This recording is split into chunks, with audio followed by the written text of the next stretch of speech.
Bonjour et bienvenue dans Enquête criminelle, le podcast. Je suis Jean-Marie Coix. Aujourd'hui, je vais vous raconter l'histoire d'un meurtre sanglant. Le 27 février 2015, Maureen Jacquier est retrouvée à son domicile lardée de 62 coups de couteau. Mais qu'est-il arrivé à cette jeune mécanicienne aéronautique ? Avec moi, vous entendrez les voix de Rodolphe et Graziella Jacquier, parents de Maureen, celle de Boris Darbefeuille, un de ses collègues, des avocats et des journalistes qui ont travaillé sur ce dossier. Bonne écoute. Maureen Jacquier avait un avenir tout tracé. Cette jeune femme de 19 ans, au sourire ravageur, travaillait dans l'une des entreprises les plus prestigieuses de France, Airbus. C'était un petit peu son rêve qui se concrétisait. Tout le monde est fier de dire on est chez Airbus, quoi. Un monde d'hommes où la jolie mécanicienne s'était fait une place grâce à son tempérament de feu. Beaucoup d'hommes ont dû lui tourner autour. Et elle avait un caractère bien trempé, donc je doute pas du fait qu'elle ait repoussé des hommes. Seulement, celle qui ne laissait personne se mettre en travers de son chemin a finalement croisé la route d'un collègue déterminé à la faire taire. 63 coups de couteau, c'est quelque chose qui relève pratiquement de la frénésie. C'était l'œuvre d'un fou démoniaque. Le type, il a manipulé tout le monde en fin de compte. Moi, j'ai pensé à une vengeance, ouais. Vengeance. T'as foutu la merde dans mon couple, maintenant tu vas voir comment je vais te punir.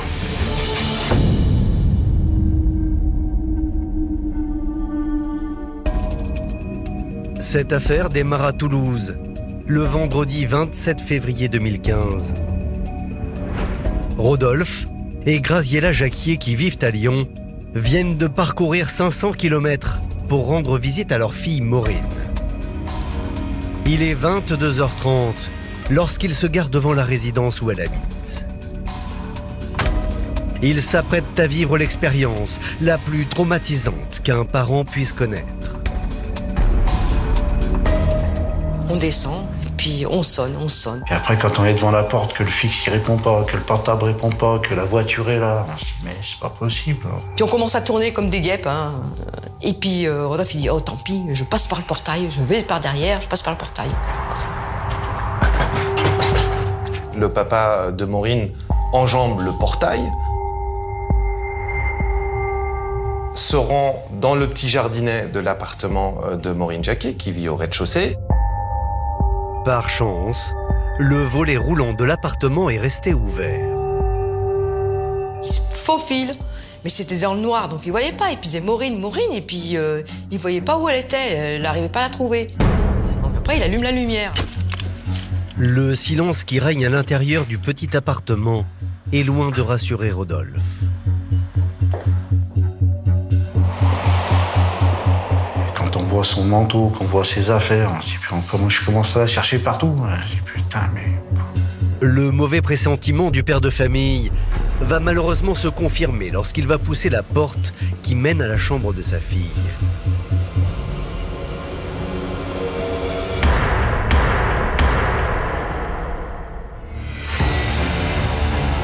C'est une véritable scène de carnage. Il y a du sang partout, notamment sur les murs, sur les draps. Maureen gît inanimée au sol dans une mare de sang. Affolé, Rodolphe Jacquier prévient immédiatement son épouse Graziella, restée dehors. Viens vite, il est arrivé une chose horrible. Le papa va soulever le corps de Maureen, le mettre sur le lit. Et son premier réflexe, ça consiste à prendre son bébé, sa fille chérie, et d'essayer de la ramener à la vie de manière totalement désespérée. Je disais réveille-toi mon lapin, réveille-toi mon lapin. Et je l'ai touchée, je dis elle est froide. C'est là que j'ai compris.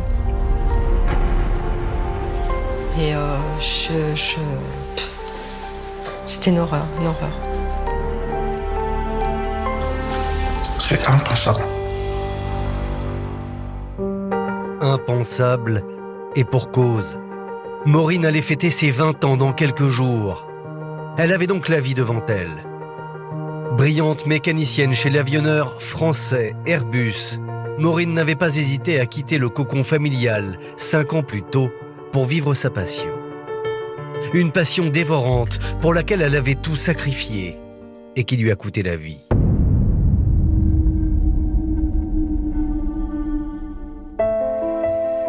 L'histoire de Maureen Jacquier, c'est d'abord celle d'une jeune lyonnaise précoce et atypique. Très jeune, c'est aux côtés de son papa Rodolphe qu'elle développe une passion insolite pour la mécanique. C'est quelqu'un qui est sur les routes, il est transporteur routier, il a un peu la mécanique dans le sang. Entre les motos, les collègues qui étaient avec des motos, quand on bricolait, machin, après, ouais, c'est bien possible qu'il ait pris le virus. Hein. Elle m'avait dit, moi je suis manuelle, même si je suis intelligente, je vais bien à l'école, je suis plutôt manuelle et je voudrais pas rester enfermée dans un bureau. Arrivée en classe de 3e, cette excellente collégienne prend une décision radicale qui va bouleverser sa vie. Maureen Jacquier veut devenir mécanicienne dans l'aéronautique. Et pour ses parents, c'est la douche froide. Quand elle est venue en disant je veux faire de la mécanique, ça réfléchir dans ta chambre là, parce que ça nourrit pas son homme, ça. C'est pas commun, on va dire, quand on est en 3e, d'avoir la volonté de partir loin pour faire un lycée professionnel, surtout quand on a des études qui sont pour l'instant sans faute. Camille Guermani connaît Maureen depuis l'enfance. Elle se souvient que son amie avait un caractère bien trempé et qu'elle ne se laissait pas dicter sa conduite. C'était quelqu'un, on va dire, de très têtu. Quand elle voulait quelque chose, elle se donnait les moyens de l'obtenir. Elle est restée dans cette idée et puis elle s'est mise sur Internet et puis elle a fait un dossier. Et tiens papa, voilà, t'es l'école, eh ben, ils forment et derrière j'ai de l'embauche si tout va bien, quoi. Voilà, c'était Maureen.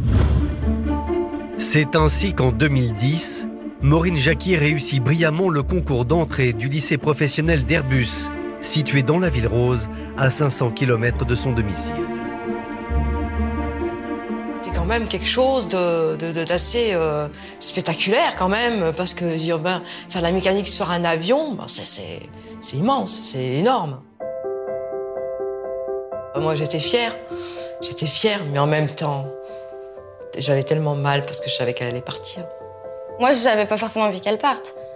J'ai eu beaucoup de mal à comprendre sa volonté de partir. À l'époque, j'exprimais plutôt des doutes que des encouragements, ça l'a jamais empêchée de partir.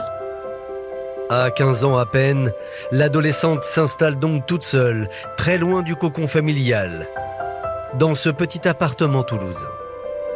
Le temps passe, elle grandit, on s'inquiète un peu moins. Voilà, ça y est, elle est indépendante. Un parcours professionnel sans faute qui se poursuit en 2014 lorsque Maureen Jacquier est embauchée en CDI par l'avionneur français. Elle intègre la grande famille de ceux que l'on surnomme dans la région les Airbusiens. Papa, tu te rends compte? J'ai pas 19 ans. Je fais ce qui me plaît. Si je déconne pas, j'ai un boulot à vie.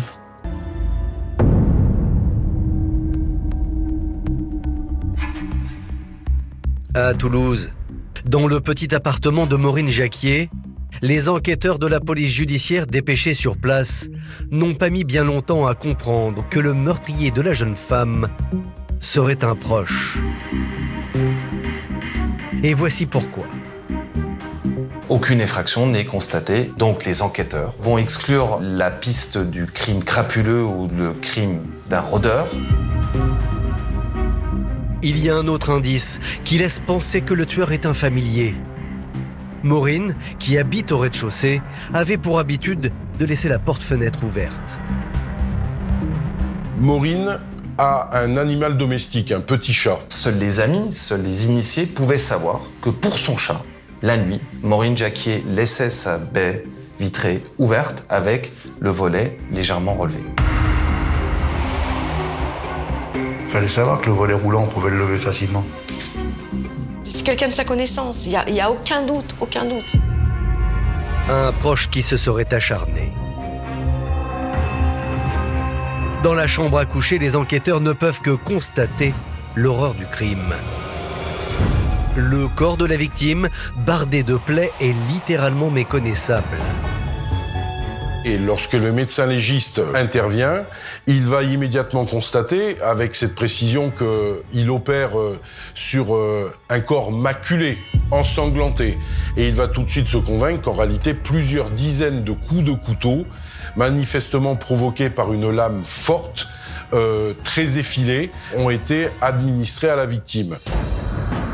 Maureen Jacquier a été touchée par 63 coups de couteau. Donc véritablement, on est sur un individu qui décide de frapper longtemps et très fort. C'est vraiment l'œuvre de quelqu'un qui est déchaîné, qui est enragé. L'attaque a été soudaine et tout indique que Maureen a été surprise alors qu'elle dormait. Maureen Jacquier est en tenue de nuit. Et également qu'elle ne portait pas ses lunettes puisqu'on les retrouve sur la table de nuit. Or, elle avait un besoin impératif de porter ses lunettes ou ses lentilles, sinon elle voyait rien.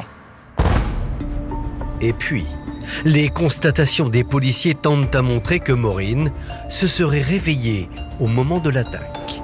Il y a notamment une lampe frontale qui est retrouvée à quelques centimètres de la tête de la victime, qui baigne également dans le sang de cette dernière. Qui est cassée, qui est en mauvais état, ce qui pourrait démontrer qu'il y a une lutte et que cette lampe frontale a été détruite pendant un affrontement entre Maureen Jacquier et son agresseur. Comme si la victime, qui présente par ailleurs d'importantes traces de plaies de défense, serait parvenue à arracher la lampe frontale qui figurait sur le front de son agresseur. Une fois son crime accompli, le meurtrier aurait pris le temps d'effacer certaines traces. Ils vont dans la salle de bain de Maureen Jacquier et retrouvent une serviette de bain rose tachée de sang. À l'évidence, le meurtrier a essuyé la lame de son couteau puisqu'on retrouve des traces d'essuyage spécifiques. L'arme du crime ne sera jamais retrouvée, mais la serviette rose, les draps ainsi que la lampe frontale sont saisis pour analyse. Des objets qui, vous allez le découvrir, auront une importance cruciale pour la suite de l'affaire. Mais pour l'heure, persuadés que Maureen Jacquier a été tuée par un proche, les enquêteurs vont aller poser quelques questions à ses collègues d'Airbus. Elle vit Airbus, elle dort Airbus, elle couche Airbus, tout est Airbus.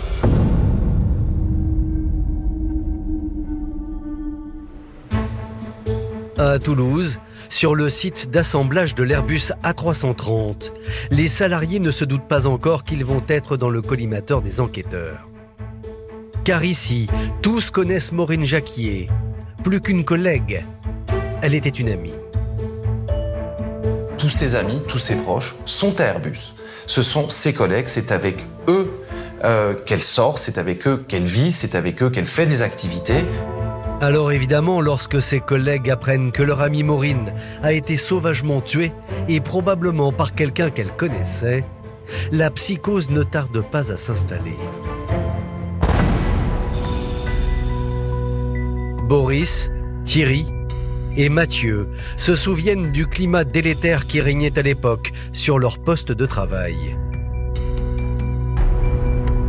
Quand il arrive un truc comme ça dans l'entreprise, tout le monde en parle, mais sans en parler. Ah ben là, dans Airbus, ouais, l'ambiance était assez lourde, suspicieuse, beaucoup d'étonnement. Tout le monde s'est posé les questions que le CRPJ se posait aussi.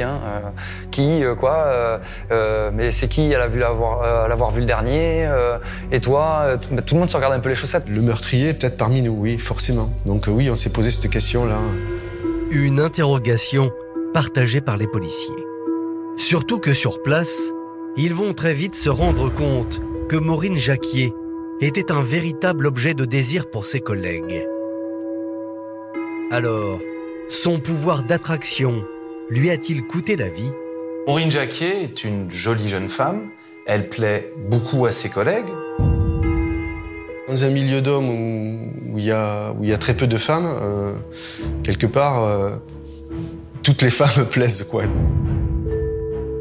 Dès qu'il y a une jolie fille à Airbus, oui, beaucoup d'hommes qui sont... C'est un petit peu la star du moment, quoi. Ça va être très pesant de se sentir même rien que regardé comme un gibier, quoi.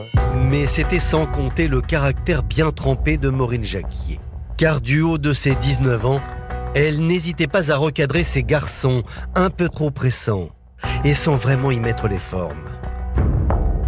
Elle savait remettre les gens à leur place, quoi. Elle savait se défendre, elle était assez grande pour se défendre. Un caractère volcanique qui, d'après sa maman Graziella Jacquier, ne décourageait pas les hommes.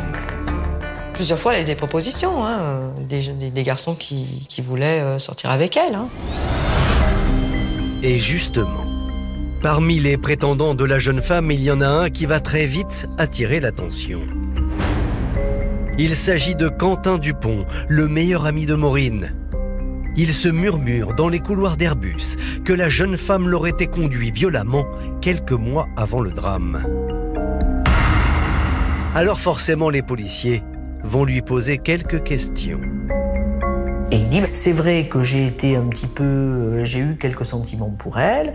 Et d'ailleurs, une nuit, à 1h du matin, je suis allé la voir et pour lui déclarer ma flamme.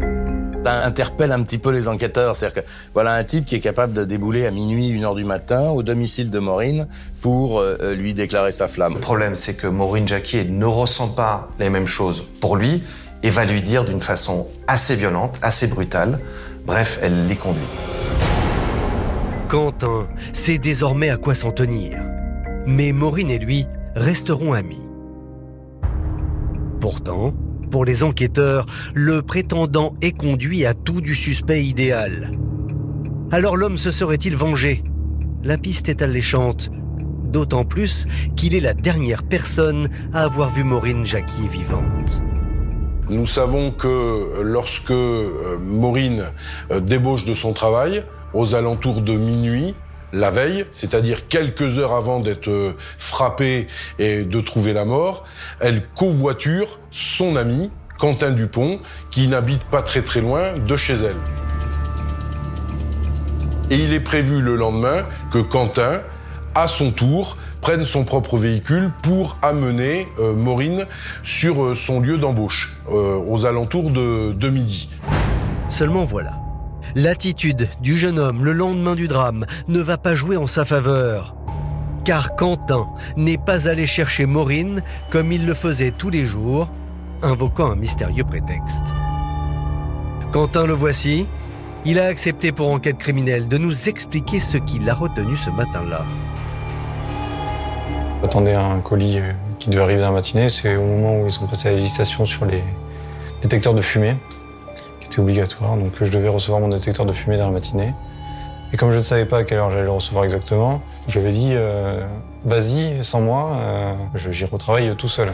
Les enquêteurs se demandent si Quentin n'est pas en train de se fabriquer un alibi avec ce paquet. Moi, j'ai réalisé tout de suite que c'était la merde. Ils m'ont clairement suspecté, ce qui est légitime. Ça paraît logique que ce soit moi qui, potentiellement, ait pu faire le coup, si j'ose dire. Un mobile, un alibi bancal. Pour les enquêteurs, le costume de meurtrier semble aller comme un gant à Quentin Dupont. Mais heureusement pour lui, deux nouveaux suspects vont faire leur entrée dans l'enquête. Car chez Airbus, Maureen Jacquier avait rendu malheureux plus d'un homme.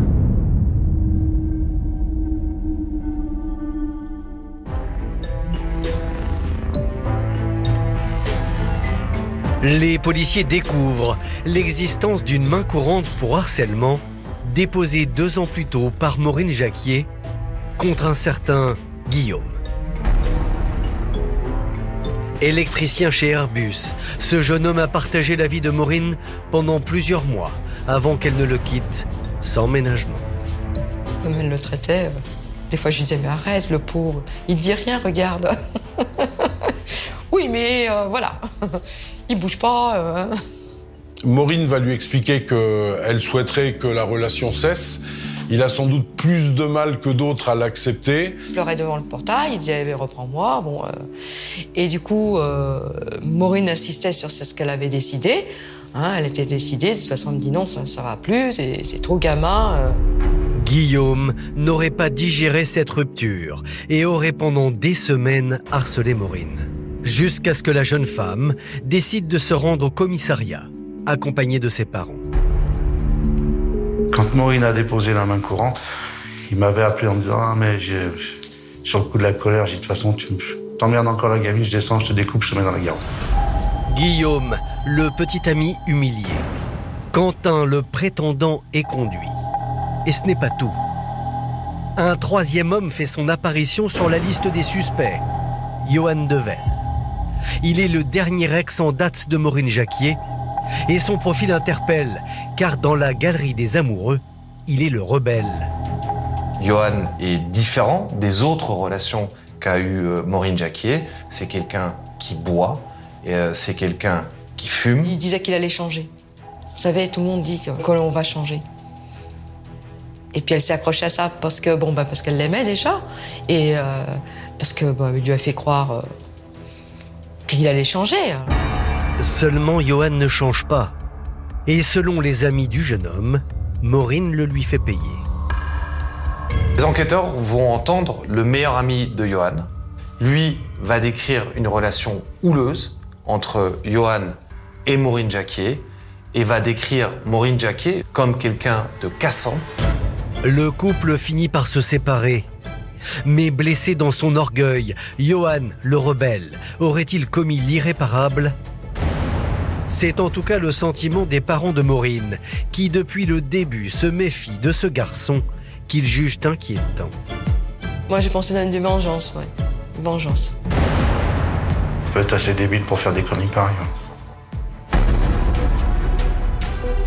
Un peu comme dans un roman d'Agatha Christie, les enquêteurs ont presque trop de suspects. Quentin, Guillaume, Johan, tous ces garçons sont des suspects potentiels. Les enquêteurs ont prélevé l'ADN de tous ces personnages et une fois de plus, c'est la science qui va peut-être démêler cette énigme. Sauf que dans cette affaire, rien ne va se passer comme prévu.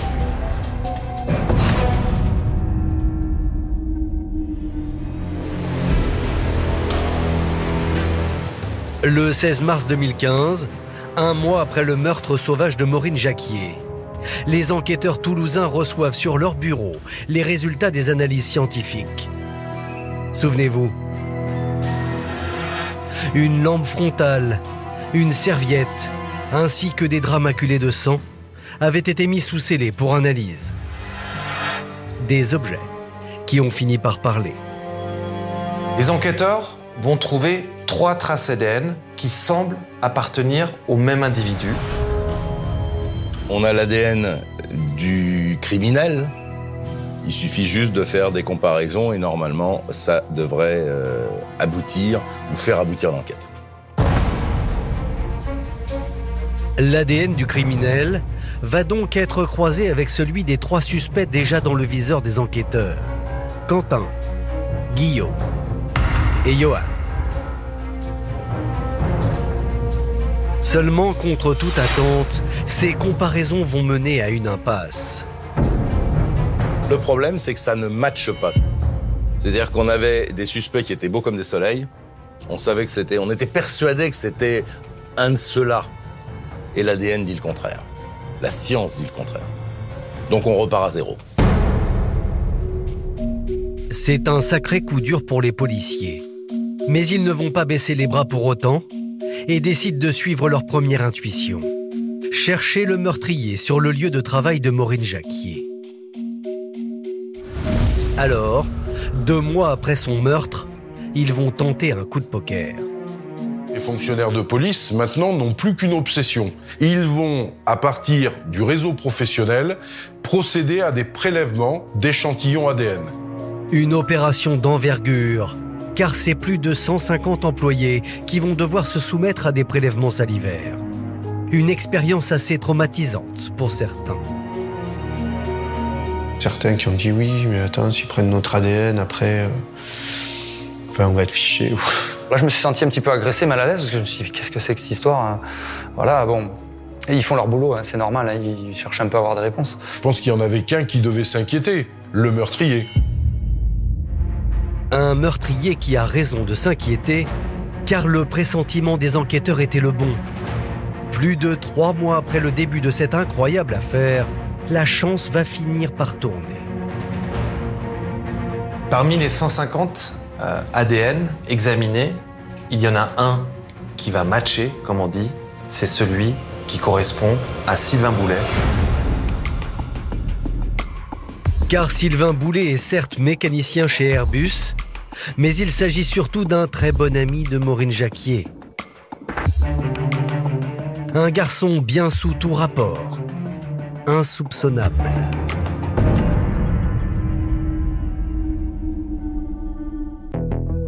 Merci d'avoir écouté la première partie de ce podcast consacré à l'affaire Maureen Jacquier. Dans la seconde partie, vous allez voir qu'un événement va faire basculer l'enquête. Bonjour et bienvenue dans Enquête criminelle, le podcast. Je suis Jean-Marie Goua. Dans la seconde partie de cet épisode consacré à l'affaire Maureen Jacquier, vous allez voir qu'un événement va faire basculer l'enquête. Avec moi, vous entendrez les voix de Rodolphe et Graziella Jacquier, parents de Maureen, celles de Boris Darbefeuille, un de ses collègues, des avocats et des journalistes qui ont travaillé sur ce dossier. Bonne écoute. Chez Airbus, les employés sont sous le choc. Boris Darbefeuille et Thierry Jourdan connaissent très bien Sylvain Boulet. Pour eux, le meurtre barbare de Maureen Jacquier ne colle pas avec la personnalité de ce collègue qu'ils fréquentent quotidiennement sur les chaînes d'assemblage. On tombe des nues, quoi. Entre le Sylvain que j'ai connu au travail, qui était tout à fait quelqu'un de normal et un bon collègue, je veux dire, et cet acte-là de barbarie, je veux dire, c'est sûr que pour moi, ça, comme ça, avec la personne que je connais, ça colle pas. Thierry Jourdan se souvient d'ailleurs d'une conversation avec Sylvain au sujet de la mort de leur joli collègue. Rien dans son comportement n'aurait pu lui mettre la puce à l'oreille. On a parlé avec Sylvain et bon voilà, Sylvain avait un petit peu la même opinion que moi quand je lui ai dit oui, tu te rends compte peut-être que l'assassin il est parmi nous, quoi. Il m'a dit bon, de toute façon, tu sais, ils ont pris l'ADN de tout le monde, donc s'il est là, ils vont l'attraper. Mais en toute sérénité. Pour comprendre, il faut revenir 1 an avant le meurtre. À l'époque, Maureen est en couple avec Johan. Souvenez-vous, le rebelle. Et le jeune homme fréquente justement Sylvain Boulet, qui lui-même partage sa vie avec une certaine Lucille, une amie de Maureen. Tous les 4 forment une vraie bande d'amis soudés. Ils formaient 2 couples inséparables, une espèce de quatuor fusionnel. Ils se voyaient tout le temps. Ils faisaient un peu couple à 4, on va dire. Ils faisaient souvent des fêtes ensemble. Des soirées, partir en boîte, au restaurant, des soirées barbecue chez elle. Seulement la petite bande d'amis s'éloigne lorsque Maureen Jacquier et Johan se séparent. Quand Johan et Maureen se séparent, le quatuor explose. Sylvain Boulet et Lucie vont prendre parti pour Johan. Vexée d'être laissée pour compte par ses amis Sylvain et Lucille, Maureen décide alors de leur faire payer. Elle était devenue exécrable, elle faisait des réflexions sur tout. Le terme insupportable est le terme qui est employé. Lucille et mon frère ont décidé de prendre un peu leur distance et d'arrêter d'être un petit peu le souffre-douleur des sautes d'humeur de Maureen. Au moment du meurtre, Maureen Jacquier n'était plus en lien personnel avec Sylvain Boulet. Et donc, évidemment, les enquêteurs ne le suspectent pas, parce qu'il n'a aucune raison d'avoir tué Maureen. Il n'est pas son amant, il n'est pas son prétendant, il n'est rien. D'autant que Sylvain Boulet dispose d'un solide alibi. Au début de l'enquête, comme toute personne entendue par la police, le jeune mécanicien avait donné son emploi du temps la nuit du drame. Et voici ce qu'il déclarait. Cette semaine-là, j'ai été de soir. Et du coup, le jeudi, on sort au First avec des collègues. J'ai dû rentrer entre 2h et 3h du matin. Après, j'ai dormi jusqu'au matin avec ma copine. Mais voilà, aujourd'hui la donne a changé. L'ADN de Sylvain a formellement été identifié sur la scène de crime. Le jeune homme devient donc le suspect numéro 1 dans cette affaire. Donc les enquêteurs, effectivement, vont se dire, bon, par rapport à ces déclarations et par rapport aux traces ADN, on a quand même peut-être intérêt à reposer des questions à l'intéressé. Sylvain Boulet est donc interpellé chez lui par la police le 10 juin 2015, alors qu'il dormait, encore aux côtés de sa compagne Lucille.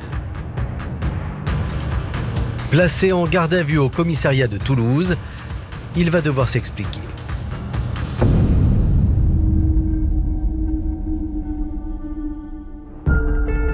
En garde à vue, Sylvain ne se démonte pas. Il est innocent. Il va de nouveau raconter par le menu sa soirée entre collègues au bar Le First. Mais malgré son calme apparent, il ne va pas tarder à se contredire. Voici ce qu'il déclare dans un premier temps. Au cours de la soirée, j'ai bu de la bière, de manière assez conséquente, entre 4 et 6 pintes. Pour prouver qu'il était bien au bar Le First, Sylvain explique avoir échangé des textos entre 2h09 et 2h16 avec sa compagne Lucille. Voici l'un des échanges entre Sylvain et sa compagne, la nuit des faits. Ça va? Ça se passe bien? Là, on fait du lancer de fléchettes cul sec. Seul problème, Sylvain Boulet ment. Car si l'échange de SMS entre les deux amoureux existe bien, il n'était plus au First à 2h16 du matin lorsqu'il répond à Lucille. À cette heure-là, son téléphone borne ailleurs, sur la route de Bayonne. En fait, monsieur, vous nous mentez. Vous êtes à bord de votre voiture et vous prenez déjà la direction de l'appartement de Maureen Jacquier. Et vous êtes à ce moment précis en train de vous constituer un alibi. Et ce n'est pas tout. L'étude de la téléphonie va révéler une nouvelle incohérence dans l'emploi du temps de Sylvain Boulet, et pas des moindres. Il a éteint son portable entre 2h16 et 3h55. Là, il y a une béance de 2 heures qui n'est pas géolocalisable pendant près de 2 heures. Et que ça, c'est un trou qui est extrêmement préoccupant. Pour justifier ce trou bien gênant, Sylvain Boulet a là encore une explication. Avant de rentrer, je me suis arrêté à proximité du First. Je voulais dans un premier temps juste me reposer, mais je me suis endormi. Monsieur Boulet expliquera qu'il s'est endormi, non sans décider de couper son téléphone, purement et simplement. Les enquêteurs sont sceptiques et pensent que Sylvain Boulet adapte son discours au fil de la garde à vue. Ils vont d'ailleurs en avoir le cœur net en lui demandant une ultime précision. Où étiez-vous stationné? Sur le parking du Bonito, une salle de foot. Vous dites vous êtes garé au Bonito Foot. C'est impossible, monsieur. La barrière était fermée, elle n'a pas été manœuvrée. Vous avez non seulement un alibi qui n'est absolument pas opérant, vous avez menti et par conséquent, monsieur, il est beaucoup plus vraisemblable de croire que c'est vous qui vous êtes rendu sur la scène de crime et fracassé l'existence d'une gamine de 19 ans.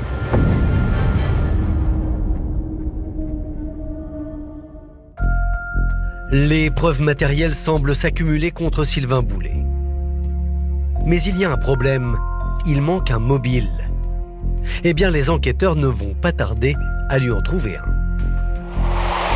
Souvenez-vous, depuis que Maureen avait rompu avec Johan Devel, Sylvain a toujours soutenu qu'il était fâché avec Maureen. Pourtant, les enquêteurs vont apprendre que le jeune mécanicien avait des vues sur la jeune femme. Preuve en sont ses témoignages.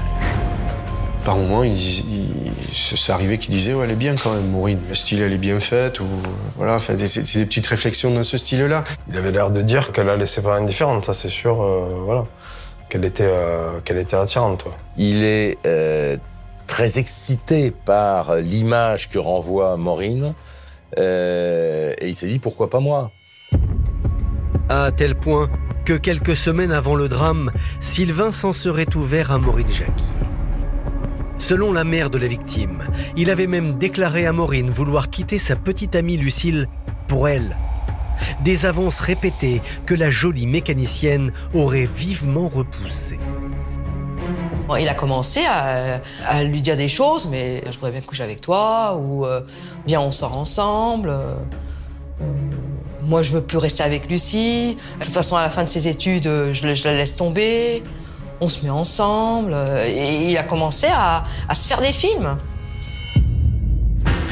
Mais c'est le témoignage de Rodolphe, le père de Maureen Jacquier, qui va finir d'enfoncer Sylvain Boulet. Monsieur Jacquier raconte une scène qui s'est déroulée le 31 janvier 2015, très précisément, soit un mois avant le meurtre.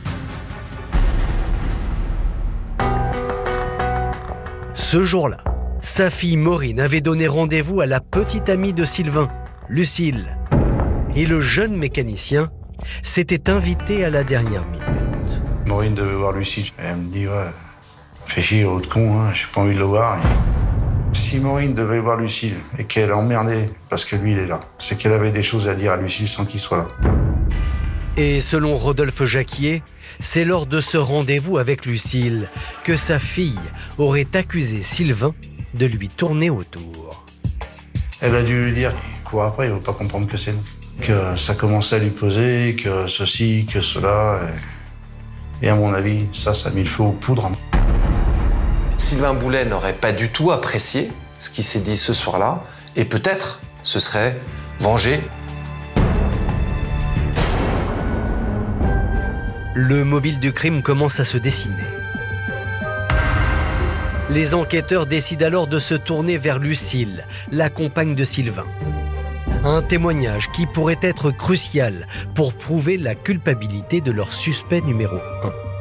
Les enquêteurs ne vont pas y aller de main morte avec Lucille, ils vont un peu la bousculer, ils vont la pousser dans ses retranchements, mais sans avoir de réponse concrète. Elle est complètement larguée. Elle n'est plus en capacité de nous apporter quoi que ce soit d'utile. Et c'est une victime collatérale de la disparition de Maureen Jacquier. Du côté de Sylvain Boulet, les enquêteurs n'obtiennent pas plus de réponse. Le jeune mécanicien semble frappé d'amnésie. Sylvain dit oui. J'y suis allé avec Lucille. Et de quoi vous avez parlé? Ah ben j'en sais rien, je sais pas. Cette réunion du 31 janvier reste un mystère pour les enquêteurs qui sont pourtant persuadés que cette réunion-là a été décisive. Alors, pour faire avouer ce suspect qui leur donne du fil à retordre, les enquêteurs vont abattre leur dernière carte.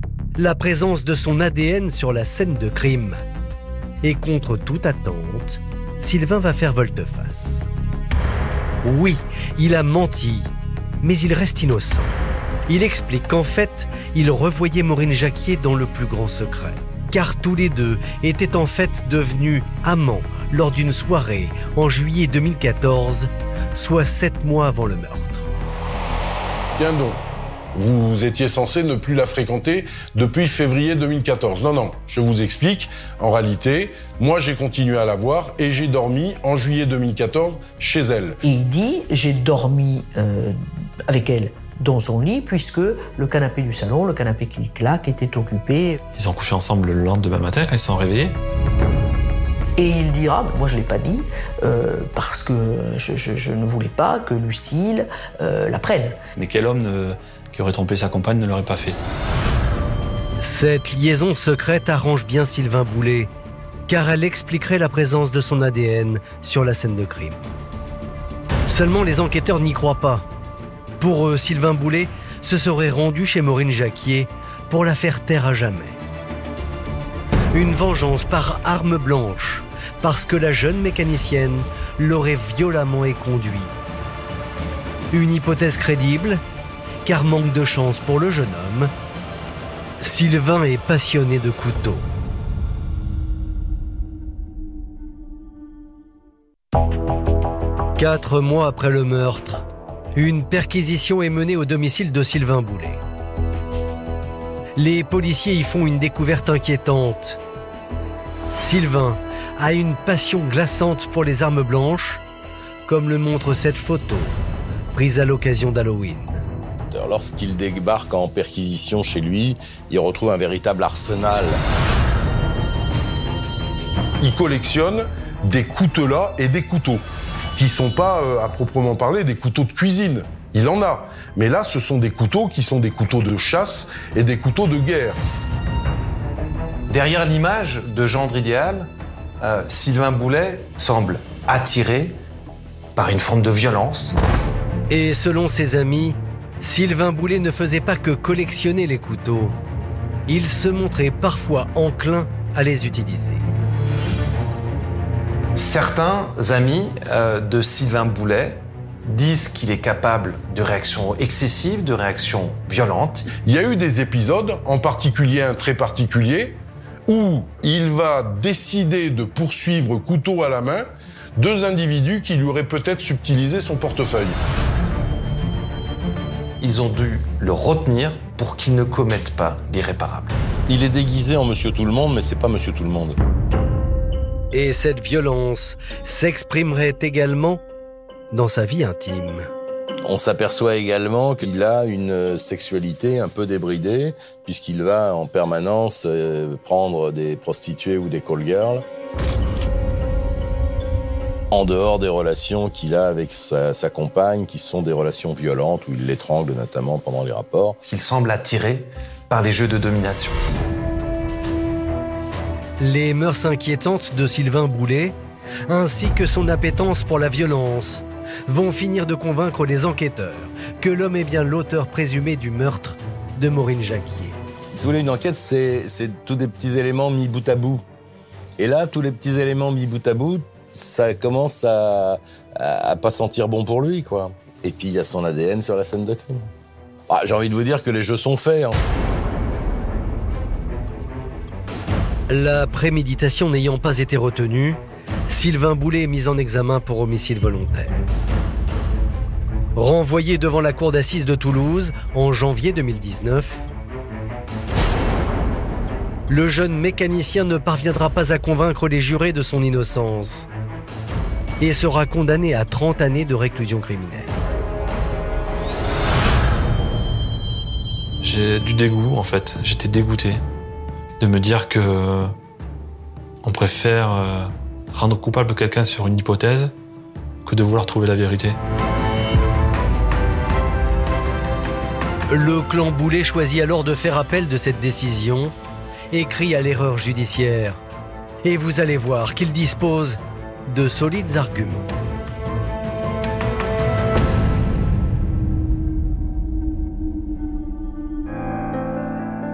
Dans l'attente de son procès en appel, les membres de la famille Boulet ont décidé de se battre et de prouver l'innocence de Sylvain.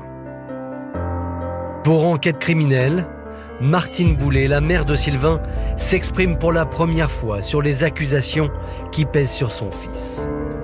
Des accusations qui, aux yeux de cette maman poule, sont fausses. Je lui ai demandé si c'était lui qui l'avait fait. Je lui ai dit, sois franc avec moi, de toute façon, quoi que tu aies fait, que tu l'aies fait ou que tu l'aies pas fait, tu serais mon fils, je te soutiendrai quand même.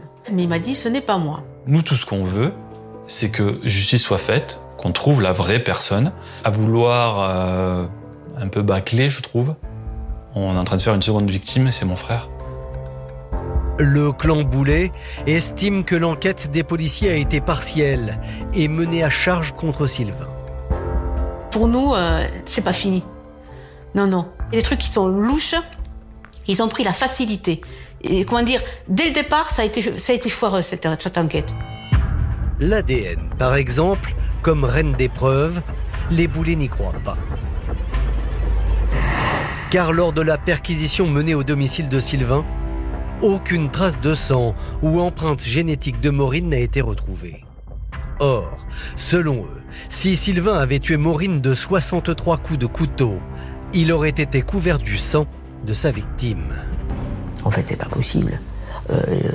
si c'est lui, comment il a fait, quoi. Il n'y a pas de sang sur ses vêtements, il n'y a pas de sang dans sa voiture qui a été désossée. On a tout analysé, on a analysé la machine à laver, on a analysé la bonde de la douche, enfin on ne trouve rien. Pas le moindre ADN de Maureen.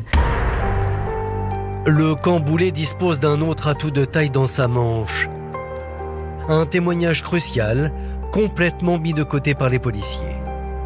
Un témoignage qui innocenterait purement et simplement Sylvain Boulet. Des voisins de Maureen Jacquier affirment avoir vu Maureen Jacquier le vendredi 27 février 2015 vers 10h du matin passer devant leur maison. Il leur a été vérifié parce qu'à ce moment-là, l'un des deux témoins était en conversation avec un interlocuteur que l'on a identifié et l'on a retrouvé la trace et par conséquent le jour et l'heure de la conversation. Le témoignage de ces voisins de Maureen Jacquier est essentiel pour la défense parce qu'il disculpe leur client, Sylvain Boulet.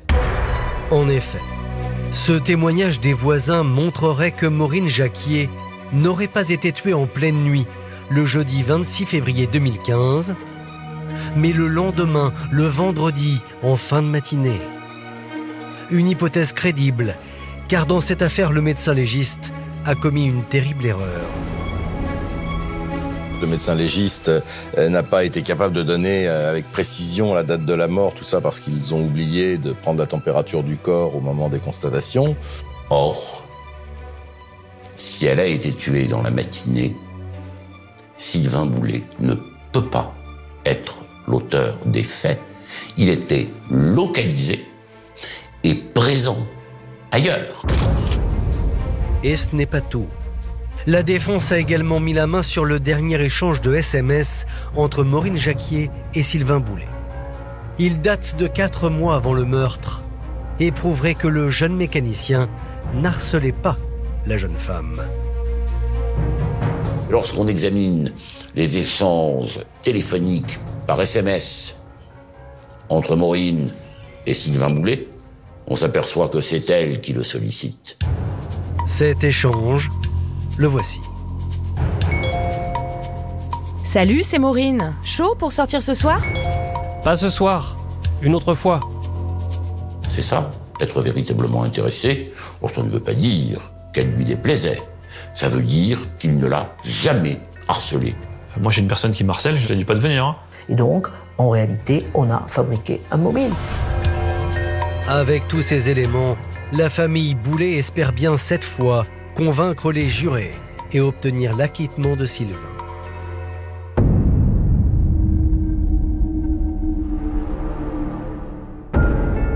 Le 2 mars 2020, soit 5 ans après le meurtre de Maureen Jacquier, le procès en appel de Sylvain Boulet s'ouvre dans une ambiance électrique devant la cour d'assises de Montauban. L'homme a déjà été jugé en première instance et condamné lourdement à 30 ans de prison. Aujourd'hui, c'est pour lui le procès de la dernière chance. Il y a beaucoup de tensions, il y a beaucoup d'émotions. Les deux familles sont là.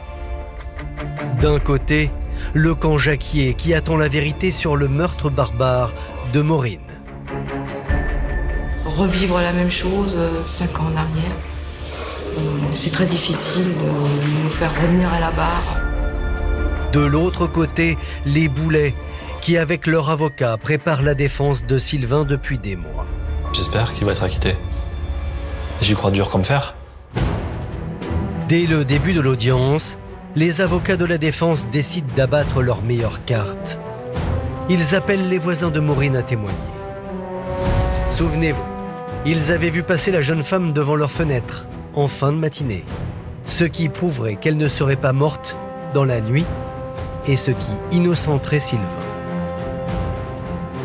Effectivement, un voisin a vu passer Maureen à 10h du matin. Et évidemment, c'est un argument pour la défense extraordinaire. Mais ce témoignage va être balayé d'un revers de main par l'avocat des parents de Maureen. La jeune mécanicienne est bien morte en pleine nuit, la science le prouve. la médecine est venue effectivement apporter des éléments complémentaires. Tout converge pour penser que Maureen a été surprise dans son sommeil et que, au niveau de son estomac, on ne retrouve en termes de vestiges alimentaires que de la bouillie. C'est-à-dire que son repas n'était pas un repas matinal. Peut-être que ce témoin l'a vu la veille ou l'avant-veille et qu'il mélange un petit peu les choses. C'est extrêmement courant dans les affaires criminelles. Les policiers ont l'habitude d'ailleurs. Il faut que 3 témoins au moins affirment la même chose pour qu'on commence à les croire. Malgré ce camouflet, la défense continue d'avancer ses pions. L'ADN de Sylvain Boulet retrouvé dans l'appartement de Maureen ne prouve rien. En fait, le jeune homme a très bien pu le laisser derrière lui lorsqu'il a dormi chez elle quelques mois avant le meurtre. Impossible, selon Maître Boguet, qui décide de s'adresser directement à Sylvain dans le box pour le faire craquer. On réussit à récupérer le sang frais de la victime et qu'on découvre votre ADN frais, en mélange avec le sang de la victime. Et ça vous accable parce que c'est cet ADN qui a été déposé au moment où on a donné la mort à Maureen Jacquier. Cette histoire d'ADN, à mon regard, est indéfendable. Au regard du dossier, c'est indéfendable. Il y a 3 ADN qui lui appartiennent, ADN mêlés à celui de la victime, à des endroits stratégiques. En effet. Souvenez-vous, l'ADN de Sylvain Boulet a été retrouvé à 3 endroits incriminants. Sur les draps, sur une serviette de bain et enfin sur une lampe frontale. Un objet qui accable particulièrement le jeune homme. Et ce qui n'arrange pas les affaires de son avocat. Il a déclaré que vraisemblablement elle lui appartenait et qu'il l'avait oublié, perdu chez Maureen à l'occasion d'une de ses visites. Qu'est-ce que ça a d'extraordinaire? Qu'est-ce que ça a d'invraisemblable? Et cette lampe frontale, on la retrouve sur la scène de crime, on la retrouve pas à l'autre bout de l'appartement, on la retrouve au pied du corps.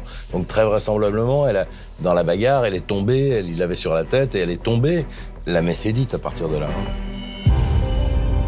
À l'issue de 5 jours d'audience, Sylvain Boulet n'aura finalement pas réussi à convaincre la cour. Il est condamné à 30 années de réclusion criminelle. Une sentence assortie cette fois d'une peine de 20 ans de sûreté. Pour Martine Boulet, la maman de Sylvain, la justice vient de commettre une terrible erreur. On est en train de lui briser toute sa jeunesse, sa vie. Il va sortir vers 45-50 ans. Qu'est-ce qu'il aura devant lui ? Sylvain Boulet s'est aujourd'hui pourvu en cassation. Il reste toujours présumé innocent.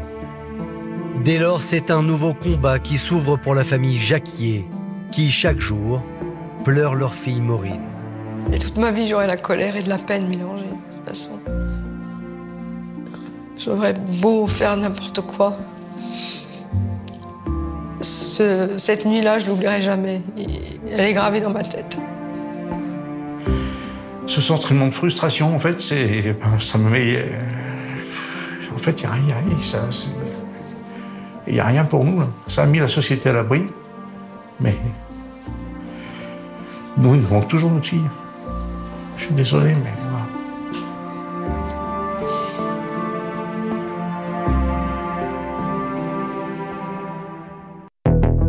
Merci d'avoir écouté la seconde partie de cet épisode consacré à l'affaire Maureen Jacquier.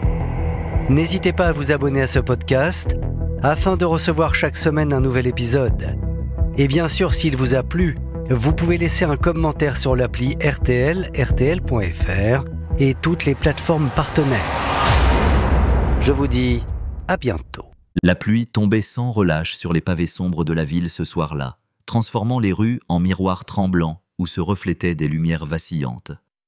Un jeune homme, 22 ans à peine, disparaissait dans cette obscurité humide, comme englouti par l'air lui-même, sans témoin, sans bruit, laissant derrière lui seulement l'écho de ses pas sur les trottoirs mouillés et le frisson glacé d'un secret sur le point de se révéler.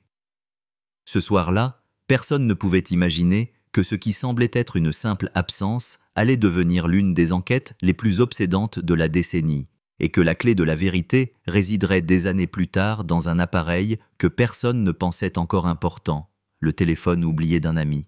La vie de ce jeune homme, que nous appellerons Thomas pour préserver l'anonymat, était une succession de routines banales, mais tissées d'angoisses subtiles et de désirs inavoués.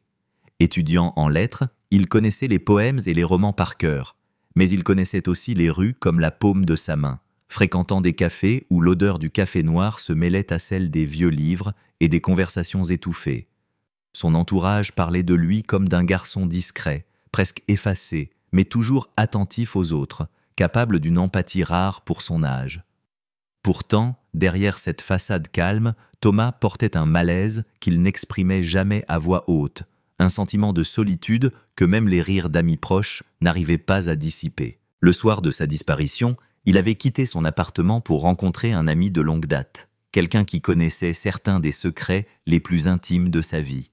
Les témoins le voient entrer dans un petit café de quartier, où la lumière jaune des lampes se reflétait sur les murs humides. Il semblait normal, souriant légèrement, mais un détail échappa à tous. Son regard était fixé sur un coin de la salle, là où une silhouette familière se tenait, immobile, comme si elle attendait quelque chose depuis longtemps. Aucun mot n'a été échangé. Aucun geste significatif ne fut enregistré. La caméra de surveillance du café, défectueuse ce soir-là, n'enregistra presque rien, laissant le mystère s'épaissir autour de cette rencontre silencieuse. Les heures passèrent, et Thomas ne rentra pas. Au début, ses proches pensèrent qu'il s'était attardé, qu'il avait pris un détour habituel, qu'il avait besoin de marcher dans la pluie pour calmer une agitation intérieure. Mais lorsque le téléphone de Thomas resta silencieux toute la nuit, et que sa porte resta fermée le lendemain matin, l'inquiétude se transforma en panique. Les parents, les amis, même les voisins commencèrent à chercher dans chaque recoin du quartier, frappant aux portes, interrogeant les commerçants, mais chaque piste semblait s'évanouir dans l'air froid de l'hiver. L'enquête fut ouverte avec une précision militaire. La police, habituée aux disparitions soudaines mais rarement aussi mystérieuses, commença par reconstituer les derniers mouvements connus de Thomas. Les premières découvertes furent minimes.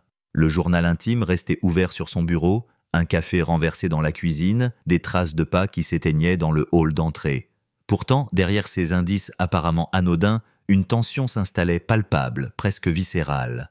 Chaque détail semblait murmurer une vérité cachée que personne n'osait affronter. Les enquêteurs interrogeaient les amis, les collègues, les voisins. Tous décrivaient Thomas avec des mots similaires. Attentionné, calme, secret. Mais un ami mentionna un comportement étrange dans les jours précédant la disparition. Il avait reçu un appel inconnu, qu'il avait écouté en silence, visiblement troublé. Puis il s'était retiré dans sa chambre pendant des heures. Personne ne connaissait le contenu de cet appel, et l'ami lui-même semblait hésitant, comme s'il craignait de révéler une part trop intime de la vérité. Cette révélation, bien que minime, alluma une étincelle dans l'enquête. Peut-être que la clé de tout se trouvait dans ce lien invisible entre Thomas et ceux à qui il faisait confiance.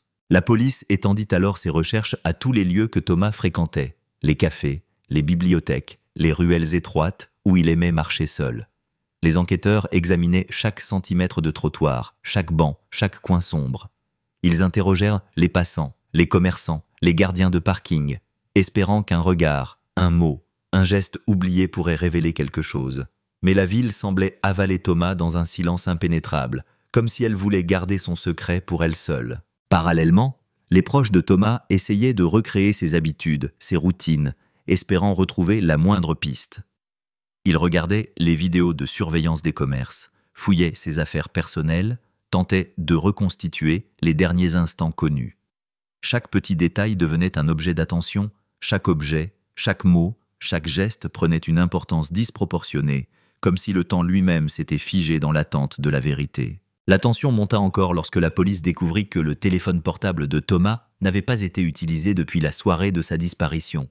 Les appels restaient sans réponse, les messages sans réponse. C'était un silence complet, qui pesait sur l'enquête comme une chape de plomb. Les enquêteurs commencèrent à envisager des scénarios plus sombres, des hypothèses qu'ils auraient préféré ne jamais formuler. Était-ce une fugue volontaire, un accident ou quelque chose de plus sinistre? L'ombre d'un crime planait sur chaque détail, sur chaque absence de preuves, sur chaque témoignage contradictoire. Les jours se transformèrent en semaines.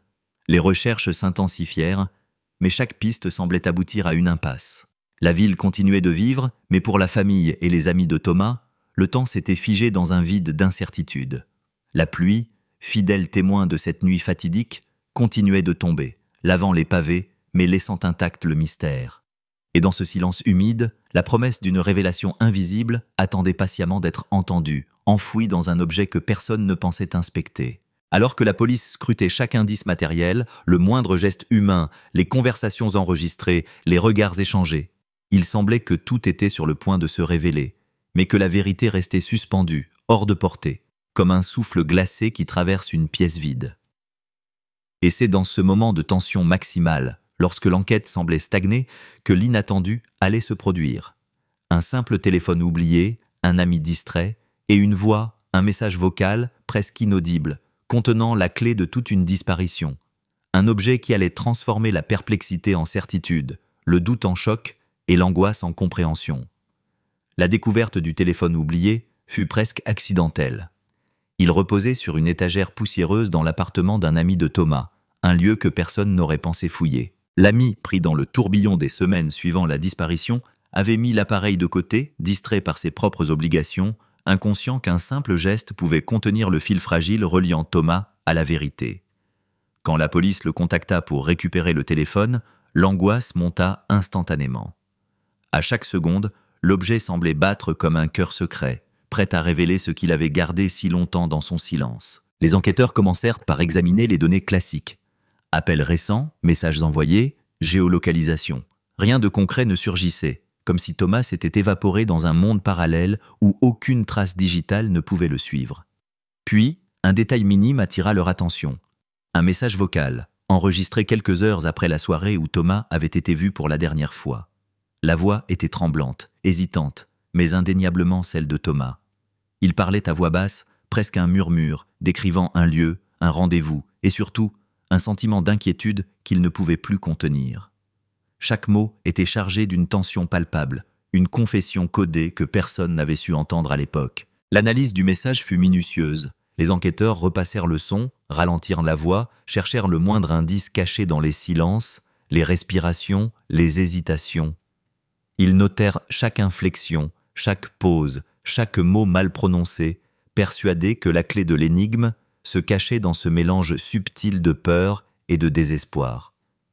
L'émotion était palpable même à travers les haut-parleurs étouffés, et chaque technicien qui écoutait la bande ressentait une frisson qui lui traversait l'échine. C'était plus qu'un message, c'était un fragment de réalité, un écho d'un monde invisible que Thomas avait traversé cette nuit-là.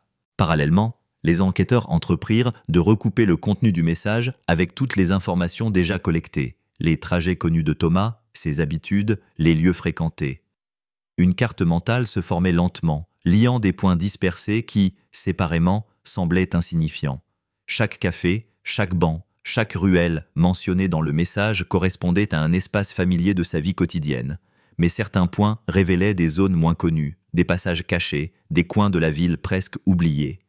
Cette reconstitution minutieuse et obsessionnelle transforma l'appartement en carte tridimensionnelle où chaque indice pouvait devenir vital. Pendant ce temps, la famille de Thomas se débattait avec des émotions contradictoires. Soulagement, peur, espoir et désespoir se mélangeaient comme des ombres mouvantes dans leur esprit. Chaque mot du message vocal ramenait la présence de Thomas, mais aussi l'évidence cruelle de son absence prolongée. La tension était palpable dans la maison, chaque son, chaque pas, chaque vibration du téléphone rappelant le vertige d'une vie suspendue. Le temps s'étirait dans une lenteur presque insupportable, et la quête de la vérité devenait une expérience à la fois physique et psychologique, pour ceux qui cherchaient et pour ceux qui attendaient. Alors que l'enquête progressait, un détail inattendu émergea du message vocal, une référence à une rencontre imprévue, un lieu où Thomas avait aperçu une silhouette étrange, indéfinissable, mais qui avait suffi à éveiller une peur viscérale. Ce détail déclencha une série de vérifications méticuleuses dans le quartier. Les caméras de surveillance, les témoignages de passants, les archives de la police. Chaque piste, chaque mot, chaque regard était scruté avec une intensité nouvelle, comme si l'air lui-même pouvait transmettre une vérité silencieuse. Les enquêteurs commencèrent à revisiter les lieux mentionnés, souvent des endroits que Thomas fréquentait seul, des passages sombres où la lumière se perdait, des escaliers dissimulés, des parcs désertés. Chaque endroit semblait chargé d'une énergie invisible, un poids psychologique qui affectait tous ceux qui s'y aventuraient. Le message vocal servait de guide spectral, un fil fragile que la police suivait avec précaution, conscient que la moindre erreur pouvait faire disparaître pour toujours la trace de Thomas. Un soir, en revisitant un de ces passages isolés, un enquêteur remarqua quelque chose de singulier. Un banc marqué d'un graffiti récent que personne n'avait noté auparavant. Une inscription à peine visible mais qui semblait correspondre à une description subtile dans le message vocal. Cette découverte, minime mais essentielle, remit l'enquête sur une trajectoire plus claire. La police commença à comprendre que Thomas avait tenté de laisser des indices, non pas pour les détectives de l'époque, mais pour ceux qui sauraient écouter attentivement, pour ceux capables de lire entre les lignes de sa peur et de sa prudence. Alors que les jours se succédèrent, le téléphone continua de révéler des détails mineurs mais cruciaux, des fragments de conversation, des hésitations dans la voix des interlocuteurs, des sons ambiants que personne n'avait remarqués. Chaque élément, analysé avec précision, contribua à construire un récit invisible jusqu'alors, un récit où la disparition de Thomas n'était plus seulement un mystère, mais une histoire de choix, de peur et de manipulation. Les enquêteurs réalisaient peu à peu que le message vocal n'était pas un simple appel à l'aide, mais une carte des dangers, un guide fragile qui pouvait les mener à la vérité si seulement ils osaient suivre son rythme et ses silences. Et dans cette atmosphère lourde de suspense, où chaque respiration semblait contenir un secret, l'enquête prit une dimension presque métaphysique. Les indices matériels se mêlaient aux indices psychologiques, les silences devenaient aussi parlants que les mots, et l'ombre d'un complot invisible, ou du moins d'une intention cachée, commençait à se dessiner. La ville entière semblait retenir son souffle, comme si elle connaissait la vérité, mais refusait de la dévoiler avant que le temps soit venu. C'est dans ce mélange de minutie scientifique et d'intuition humaine, de peur et de perspicacité, que l'enquête atteignait son rythme le plus intense. Chaque étape, chaque découverte, chaque analyse rapprochait Thomas de ceux qui cherchaient, tout en rendant l'attente encore plus insoutenable. Le message vocal, fragile et tremblant, se transformait en une voix qui guidait, en un fil tendu entre la vie et le mystère, prête à révéler, si l'on savait écouter, les contours exacts de la disparition, et à exposer enfin les secrets qui avaient été gardés trop longtemps dans l'ombre. Au fil des jours, l'enquête commença à révéler des indices que personne n'aurait cru trouver. Les fragments du message vocal se transformaient peu à peu en une carte invisible, en une série de jalons que Thomas, dans son anxiété, avait presque instinctivement laissés derrière lui. Chaque respiration, chaque hésitation de sa voix contenait un détail crucial, un mot qui pointait vers un lieu précis, un moment exact où le destin s'était arrêté. Les policiers, scrutant ces nuances avec une patience obsessionnelle, commencèrent à percevoir le profil psychologique d'un jeune homme pris au piège par une peur qui dépassait l'entendement. Thomas n'était pas simplement perdu dans la ville ou dans le temps. Il avait été entraîné dans un réseau de relations subtiles, de confrontations silencieuses, d'ombres humaines qui semblaient le suivre à chaque pas. Ses gestes quotidiens, son trajet jusqu'au café, son arrêt devant un coin de rue, prenaient désormais un sens nouveau. Chaque mouvement pouvait avoir été calculé ou au moins influencé par une présence invisible qui observait, attendait et manipulait.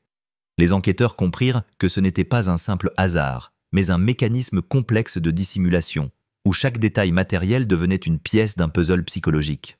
Alors que l'équipe de police parcourait à nouveau les lieux connus de Thomas, un sentiment étrange s'installa. La ville elle-même semblait participer à l'énigme. Les ruelles étroites, les bancs solitaires, les lampadaires vacillants semblaient conspirer avec le mystère. Les caméras de surveillance, les archives de téléphonie, même les traces de pas, chaque élément prenait une dimension dramatique, comme si l'environnement lui-même était un témoin silencieux, portant la mémoire de ce qui s'était produit cette nuit-là. Et dans ces lieux, les enquêteurs commençaient à ressentir une présence presque tangible, un souffle du passé qui traversait les murs et les pavés. L'un des moments clés survint lorsqu'un technicien, en analysant une séquence sonore du message vocal, remarqua un bruit subtil. Un cliquetis métallique répété à intervalles réguliers, presque imperceptibles. Ce son, qui avait échappé à l'écoute initiale, semblait indiquer un objet spécifique, un mécanisme ou une serrure. Les policiers suivirent cette piste, traquant chaque bruit, chaque vibration dans l'environnement urbain, convaincus que Thomas avait enregistré ce détail non pas par hasard, mais comme un signe destiné à être interprété par ceux qui sauraient écouter attentivement. Cette hypothèse changeait tout. La disparition n'était plus simplement physique, elle devenait une énigme intellectuelle, un défi adressé à ceux qui cherchaient à la vérité. La tension psychologique dans l'équipe d'enquêteurs atteignait son paroxysme. Chaque découverte, chaque nouvel indice amplifiait la charge émotionnelle. Les nuits passées à écouter les enregistrements, à analyser les sons, à recouper les informations avec les trajets connus, transformaient l'enquête en une expérience quasi obsessionnelle. Les enquêteurs devenaient, eux aussi, pris dans le vertige d'une ville où le passé et le présent se mêlaient, où chaque détail matériel pouvait être porteur d'un secret vital. L'air semblait chargé de présages, chaque respiration dans les bureaux de police résonnait comme un écho de l'angoisse de Thomas. Parallèlement, les proches de Thomas poursuivaient leur propre quête. Les amis et la famille, guidés par le mince fil du message vocal, tentaient de reconstruire mentalement les derniers instants de Thomas. Les souvenirs se superposaient, se contredisaient parfois, mais ensemble, ils formaient un récit vivant, une mosaïque d'émotions et de gestes, qui permettait peu à peu de comprendre l'intensité de la peur et la lucidité de ses choix. Chaque mot prononcé dans l'enregistrement devenait une boussole fragile, orientant leurs efforts et leurs hypothèses. Le message vocal révéla aussi une dimension humaine que personne n'avait anticipée. Thomas, malgré sa peur, cherchait à protéger quelqu'un d'autre. Il évoquait subtilement un ami, une personne qui ignorait l'existence du danger, mais qui devait être préservée. Ce détail changea complètement l'angle de l'enquête. La disparition ne concernait plus seulement Thomas, mais aussi ceux qu'il aimait, ceux qu'il essayait de mettre à l'abri sans le dire. Les enquêteurs comprirent alors que l'enregistrement n'était pas simplement un cri de détresse, mais une stratégie, une tentative désespérée de laisser derrière lui un indice tangible pour protéger les autres. Les zones de la ville mentionnées dans le message furent fouillées avec une précision accrue. Les policiers examinaient chaque banc, chaque mur, chaque passage souterrain. L'un d'eux remarqua des traces subtiles sur le sol, des marques à peine visibles, qui semblaient correspondre à la description dans le message. Le simple fait que ces détails aient été laissés volontairement ou non ne faisait qu'ajouter à l'obsession du moment. Tout, dans cette enquête, devenait signifiant. Chaque bruit, chaque ombre pouvait contenir la clé de l'énigme. Au fur et à mesure, les enquêteurs commencèrent à percevoir un schéma, une logique presque invisible dans les déplacements de Thomas. Les indices laissés, les sons enregistrés, les lieux visités, tout formait un réseau cohérent, destiné à ceux capables de lire les signes. C'était une chorégraphie silencieuse, un langage secret inscrit dans l'espace urbain, où le danger et l'intuition se rencontraient. Comprendre ce schéma nécessitait non seulement des compétences techniques, mais une sensibilité psychologique aiguë, capable de saisir les subtilités de la peur et de la prudence de Thomas. Alors que le message vocal continuait de livrer ses secrets, une sensation étrange s'installa parmi les enquêteurs. Thomas n'était pas simplement une victime, mais un narrateur invisible de son propre destin. Chaque mot, chaque pause, chaque souffle enregistré servait de guide, de carte mentale et émotionnelle. La disparition prenait ainsi une dimension presque mythique, une quête où l'intelligence et l'empathie de ceux qui cherchaient étaient mises à l'épreuve. La tension, l'angoisse et la fascination se mêlaient dans un mélange presque insoutenable, faisant de chaque pas vers la vérité une expérience profondément humaine, psychologiquement complexe et émotionnellement intense. Alors que les jours se transformaient en semaines, la tension dans l'enquête atteignait un point critique. Chaque indice extrait du message vocal devenait un phare dans l'obscurité, guidant les enquêteurs à travers un labyrinthe de lieux familiers et pourtant effrayants. Thomas n'était plus simplement un nom sur un rapport de disparition. Il devenait une présence tangible, presque spectrale, dont les pas semblaient résonner dans chaque rue, dans chaque recoin abandonné. Les enquêteurs, frappés par l'intensité de cette sensation, comprirent que la ville elle-même était devenue un théâtre de sa peur et de sa stratégie, et que comprendre cette chorégraphie invisible était essentiel pour retrouver la vérité. Un soir, alors qu'ils revisitaient un passage souterrain que le message vocal avait subtilement désigné, ils remarquèrent une marque particulière sur le mur, un symbole griffonné à la hâte, presque effacé par le temps et l'humidité, mais reconnaissable par sa récurrence dans d'autres lieux mentionnés dans le message. C'était comme si Thomas, anticipant sa propre disparition, avait voulu créer un langage secret que seuls ceux qui savaient écouter pourraient déchiffrer. Ce symbole devint un point de convergence pour l'enquête, un fil rouge invisible qui reliait tous les indices précédemment isolés et qui ouvrait la possibilité de reconstruire la trajectoire exacte de ces derniers instants. La famille de Thomas, quant à elle, vivait un mélange de soulagement et d'angoisse. Chaque découverte les rapprochait de lui tout en révélant l'intensité de son danger.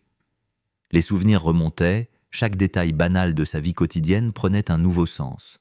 La précaution avec laquelle il verrouillait la porte, le soin qu'il apportait à ne pas perdre son téléphone, les pauses silencieuses dans ses conversations, toutes ces petites habitudes devenaient des preuves tangibles d'un jeune homme conscient du risque qui l'entourait.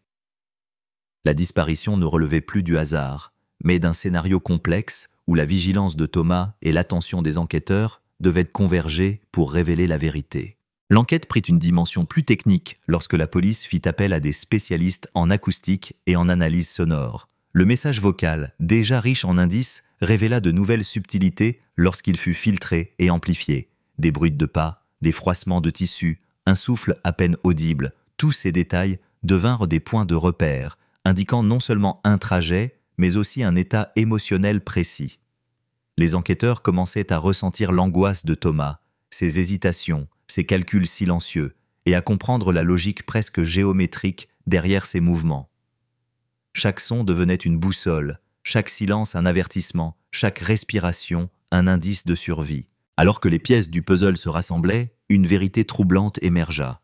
Thomas n'avait pas disparu par hasard. Il avait été piégé par une série de coïncidences et de manipulations humaines. Des témoins précédemment interrogés commencèrent à révéler des détails mineurs mais cruciaux.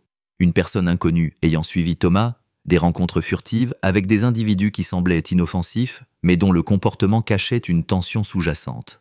Ces révélations, combinées au message vocal, permettaient de reconstituer une logique invisible mais implacable.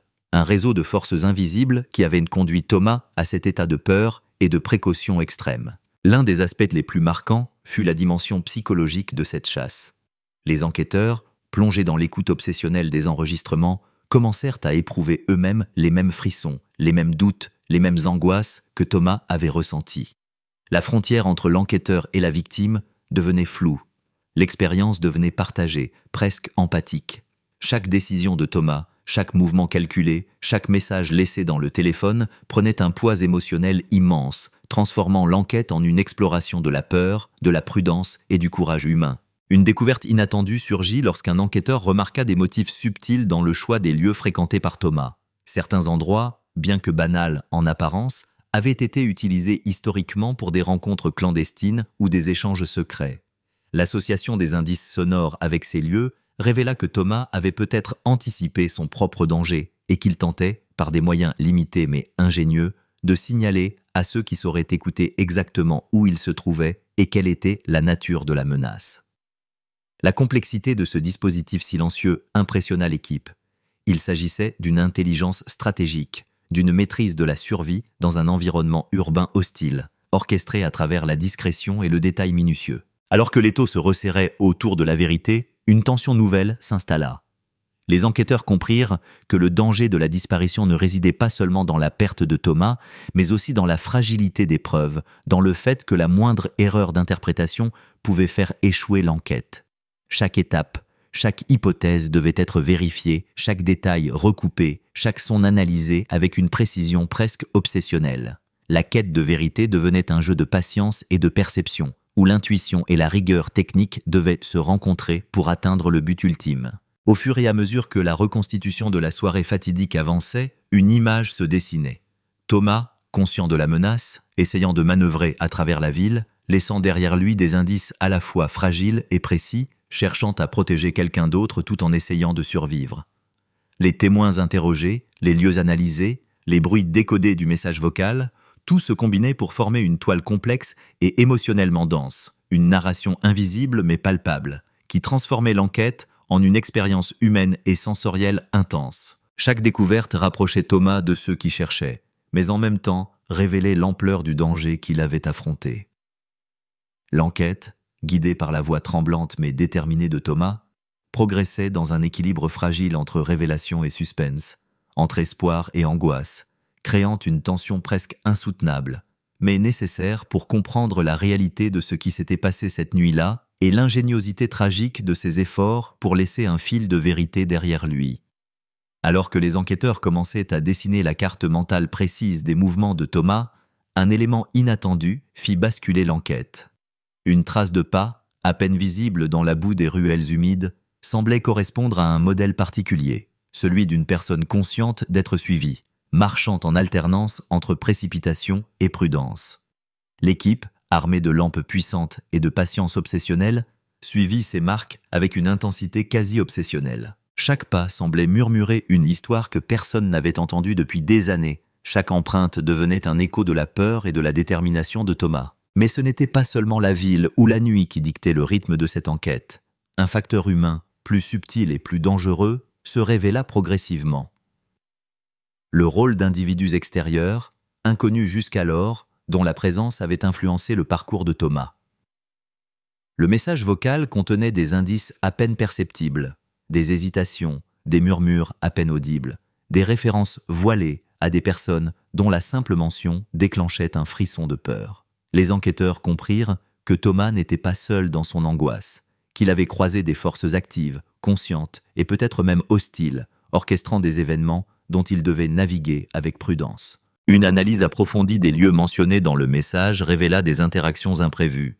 Des témoins avaient remarqué des silhouettes furtives, des voitures stationnées à distance, des conversations interrompues au passage de Thomas. Ces détails, d'abord jugés insignifiants, prenaient maintenant tout leur sens. Ils révélaient un réseau complexe de surveillance ou de manipulation, un jeu silencieux dans lequel Thomas était à la fois joueur et pion. Les enquêteurs réalisèrent que ce n'était pas simplement une disparition.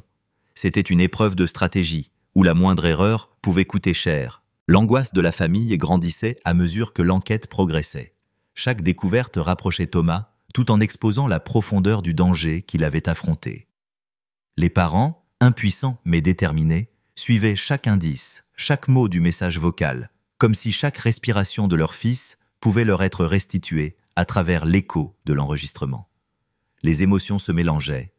Le soulagement de savoir que Thomas avait essayé de laisser une trace, la peur de ce que cette trace pourrait révéler, et l'espoir fragile qu'en comprenant cette carte invisible, il pourrait enfin le ramener, ou au moins comprendre ce qu'il avait vécu. Puis, un soir, un détail crucial émergea de l'analyse sonore. Un froissement distinct, suivi d'un cliquetis métallique précis, indiquant la présence probable d'un objet ou d'une serrure particulière. Cette découverte, minime mais vitale, permit aux enquêteurs de cibler un lieu précis, un passage étroit dans le quartier où Thomas avait été aperçu pour la dernière fois.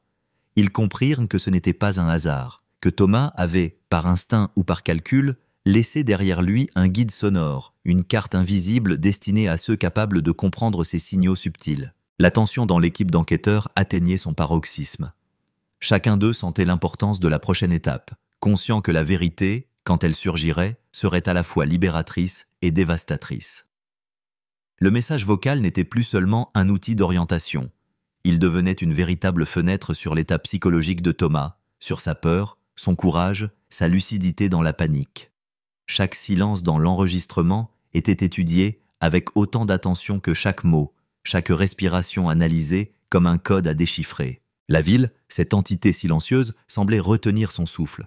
Chaque ruelle revisitée, chaque banc inspecté, chaque ombre scrutée renforçait l'impression que Thomas avait laissé derrière lui une véritable énigme vivante. Les enquêteurs marchaient dans les pas du disparu, ressentant les mêmes hésitations, les mêmes calculs, les mêmes frissons de prudence. L'expérience devenait presque intime, une plongée psychologique dans le monde d'un jeune homme pris au piège dans une mécanique invisible qu'il avait essayé de documenter à travers sa seule voix. Et puis, l'inattendu se produisit. Une autre voix, non prévue, fut captée dans un passage sonore du message vocal. Une voix basse, presque inaudible, qui semblait appartenir à la personne surveillant Thomas. Ce détail changea radicalement l'orientation de l'enquête. Ce n'était plus seulement un parcours à reconstituer, mais une confrontation psychologique avec un antagoniste invisible, dont les mouvements et les intentions devaient maintenant être décodés à partir des indices laissés par Thomas. Les enquêteurs réalisèrent que la disparition était le résultat d'une interaction complexe entre la victime et une force extérieure, un jeu silencieux où chaque pas et chaque son comptaient. À mesure que les pièces du puzzle s'alignaient, une image plus nette se dessinait. Thomas, conscient du danger, tentant de protéger quelqu'un, manœuvrant dans la ville avec prudence, laissant des indices intentionnels et subtils. Chaque élément du message vocal, chaque son, chaque silence devenait une instruction cryptée, un guide fragile et précieux qui, une fois interprété correctement, pouvait révéler non seulement la localisation de Thomas, mais aussi la nature exacte de la menace qui pesait sur lui. La tension monta encore lorsqu'un dernier indice sonore permit d'identifier un objet particulier laissé sur le chemin de Thomas. Une clé ou un mécanisme métallique qui confirmait la présence de quelqu'un d'autre. Cette découverte apportait à la fois un espoir et une peur nouveau. L'espoir de retrouver Thomas vivant, la peur de confronter l'homme ou la force qui l'avait poussé dans cette situation. Les enquêteurs comprirent que la vérité, quand elle se révélerait, serait à la fois bouleversante et libératrice, et qu'elle exigerait un mélange de courage, de précision et d'intuition pour atteindre son point culminant.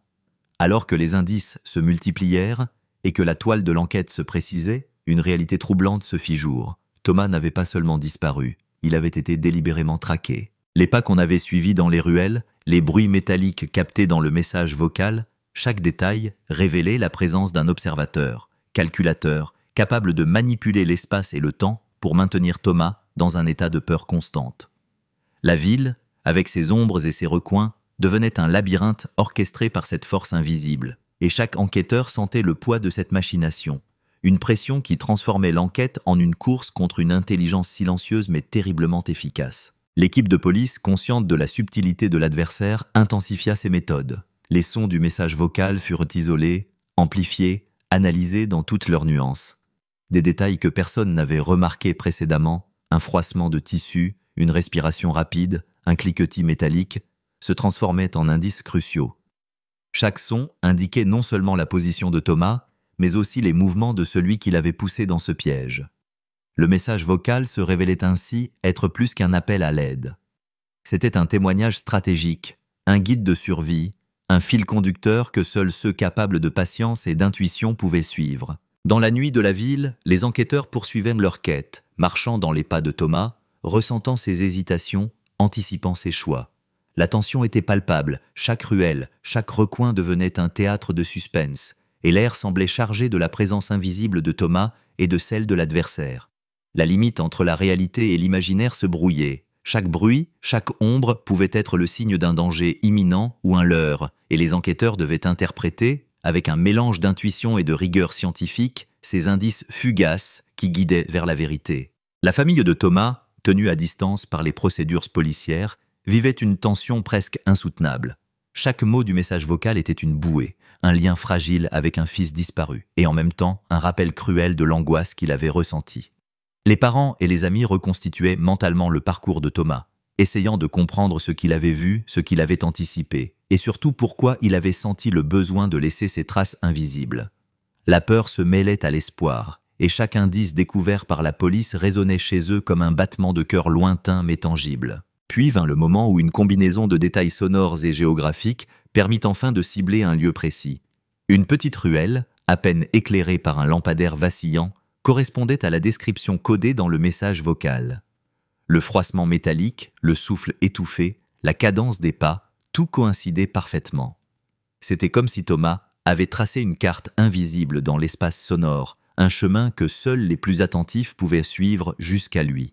L'équipe de police savait que la prochaine étape serait décisive. Chaque mouvement devait être calculé, chaque respiration contrôlée, car l'adversaire, invisible mais conscient, pouvait encore agir. À l'intérieur de cette ruelle, l'atmosphère se chargeait de tension. Les enquêteurs progressaient lentement, guettant chaque ombre, chaque reflet, chaque bruit de métal. Et alors que leurs yeux s'habituaient à l'obscurité, un détail surgit. Un objet abandonné sur le sol, un élément mentionné dans le message vocal, un petit morceau de tissu ou une clé, preuve tangible de la présence récente de Thomas. Ce signe, minime mais crucial, déclencha une montée d'adrénaline chez les enquêteurs. La proximité de Thomas n'était plus une hypothèse, elle devenait une certitude. C'est alors que le danger invisible se manifesta sous sa forme la plus subtile.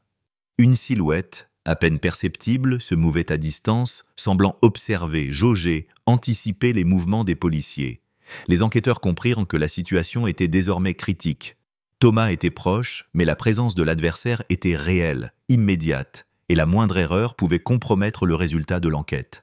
Chaque respiration, chaque pas, chaque mouvement devint un acte de stratégie, une danse silencieuse entre la vie et la peur. Dans cette confrontation quasi spectrale, l'ombre du passé se mêlait à la réalité présente. Les détails accumulés dans le message vocal, les bruits, les hésitations, les pauses, devinrent la clé de la manœuvre. Thomas, dans son anxiété, avait créé un guide invisible qui, interprété correctement, pouvait permettre de le retrouver vivant et de déjouer l'adversaire. La tension était à son comble. Chaque pas rapprochait les enquêteurs de la vérité, et chaque son les avertissait du danger encore latent. Et puis, dans le silence oppressant de la ruelle, un cri étouffé retentit, fragile mais identifiable. La voix de Thomas. Elle confirma tout. Il était là, vivant, mais en danger imminent. La logique de l'adversaire commençait à se défaire, car l'intelligence humaine et la détermination des enquêteurs avaient suivi le fil de peur et de courage laissé par Thomas.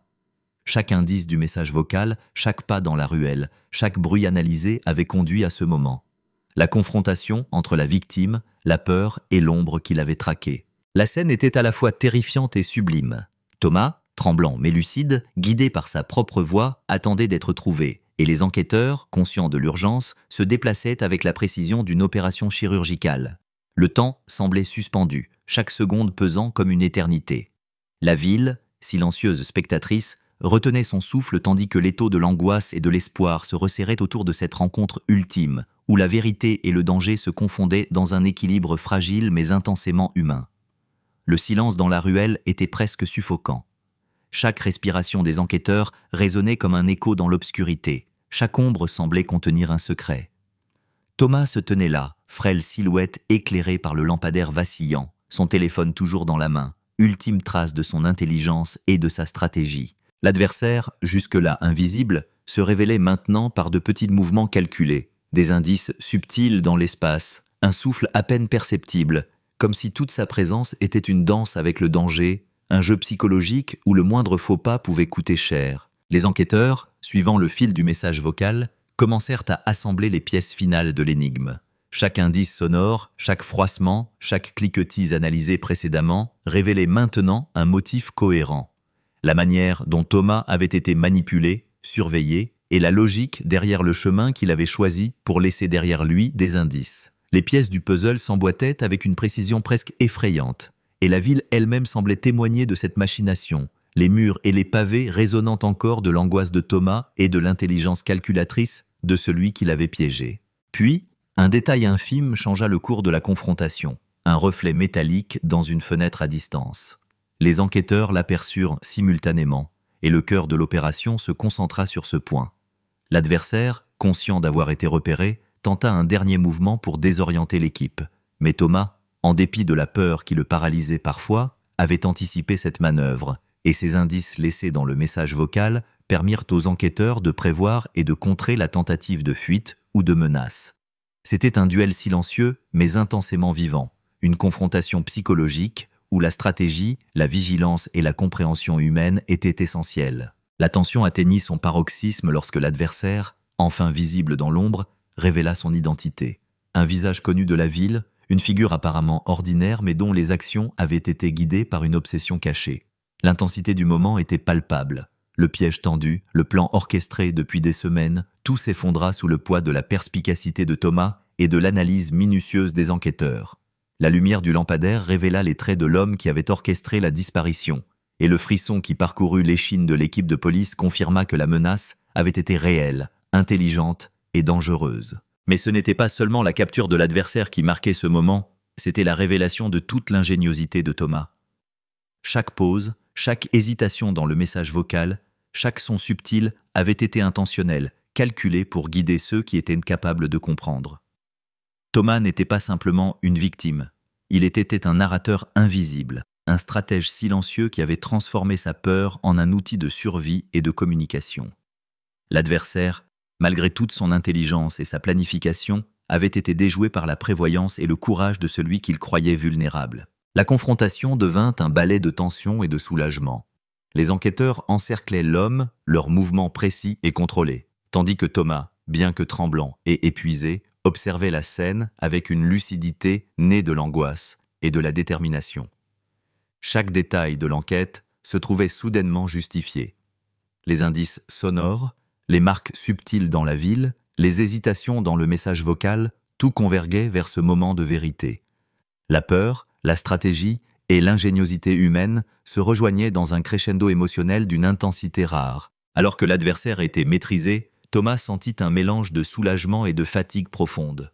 La ville, qui avait été le théâtre de sa peur et de sa survie, retrouvait son silence habituel, mais l'intensité de ce qu'il venait de traverser demeurait palpable dans l'air. Les enquêteurs, conscients de la signification de chaque pas et de chaque souffle de Thomas, l'accompagnèrent hors de la ruelle, transformant le chaos invisible en un triomphe silencieux de la résilience humaine. Dans les heures qui suivirent, alors que Thomas était en sécurité, l'analyse du message vocal révéla les dernières subtilités, des intentions, des avertissements, des gestes de protection envers un ami ou un proche qui avait motivé ses actions. La disparition, la peur, la manipulation, tout s'éclairait enfin, non seulement comme un crime à résoudre, mais comme une leçon profonde sur la capacité humaine à anticiper, communiquer et survivre, même dans les situations les plus désespérées. Ce moment, bien que dramatique et terrifiant, marquait aussi une libération. La tension accumulée, les heures d'angoisse et de déchiffrement, les hypothèses psychologiques et les analyses minutieuses, tout aboutissait à la vérité. Thomas, par sa vigilance et sa stratégie, avait non seulement survécu, mais il avait aussi permis de révéler la mécanique d'une disparition orchestrée, offrant à tous ceux impliqués une compréhension profonde de la fragilité et de la force humaine, dans une ville qui, malgré son apparente indifférence, avait été le témoin silencieux d'un acte de courage exceptionnel. La ville semblait retenir son souffle alors que Thomas, enfin libéré de l'angoisse qui l'avait accompagné pendant ces semaines de disparition, marchait dans les rues silencieuses, conscient que chaque pas le rapprochait d'un retour à la réalité, d'un retour à ceux qui l'attendaient. Le lampadaire vacillant jetait une lumière tremblante sur son visage fatigué mais lucide. Les enquêteurs l'accompagnaient, silencieux, respectueux de ce moment fragile où la peur se dissolvait lentement dans le soulagement. Chaque détail de l'enquête, chaque indice du message vocal, chaque pas dans la ville revenait maintenant à la conscience collective. La disparition n'était plus un mystère, mais un récit de survie et de résilience. Alors que l'adversaire était emmené, neutralisé et confronté aux conséquences de ses actes, la vérité entière se révélait dans son apparente banalité. La cruauté humaine pouvait se dissimuler derrière des visages familiers, et la vulnérabilité pouvait devenir une arme lorsqu'elle est combinée à l'intelligence et à la détermination. Thomas, par sa présence même, par ses indices laissés avec une minutie presque obsessionnelle, avait transformé sa peur en guide, sa fragilité en outil de vérité. La ville elle-même, témoin silencieux de cette lutte, semblait s'incliner devant la force invisible mais puissante de l'esprit humain. La famille de Thomas, réunie après l'intense confrontation, laissa échapper des larmes de soulagement et de joie. Chaque émotion, chaque battement de cœur exprimait la complexité de ce qu'ils avaient traversé. L'angoisse paralysante, l'espoir fragile, la gratitude pour le courage de Thomas et la perspicacité des enquêteurs. La scène était empreinte d'une émotion rare, un mélange de peur passée et de reconnaissance intense pour la survie et la justice retrouvée. La voix de Thomas, encore tremblante mais pleine de lucidité, racontait les derniers instants de sa fuite, les détails minutieux qu'il avait laissés dans le message vocal et la manière dont chaque son, chaque pause, chaque souffle avait servi de balise invisible pour guider ceux qui cherchaient la vérité. L'adversaire, confronté à l'ensemble des preuves, révéla alors la complexité de ses motivations. Un mélange d'obsession personnelle et de calcul froid, mais qui, malgré tout, ne put contrecarrer la vigilance et l'ingéniosité de Thomas. Le face-à-face, lourd de tension, permit enfin de comprendre la mécanique complète de la disparition. Chaque lieu visité, chaque signal sonore, chaque détour, tout avait été orchestré, mais rien ne pouvait surpasser la détermination humaine et la clairvoyance dans la peur. La justice, lente mais implacable, prenait enfin sa place, et avec elle venait la possibilité de clôturer ce chapitre avec un sentiment d'équité et de compréhension. Alors que la nuit cédait lentement la place à l'aube, la ville reprenait son souffle, témoin silencieux d'un récit de survie et d'ingéniosité humaine. Thomas, épuisé mais vivant, marchait aux côtés des enquêteurs et de sa famille, conscient que chaque pas qu'il faisait était désormais un témoignage de la résilience et de la force intérieure.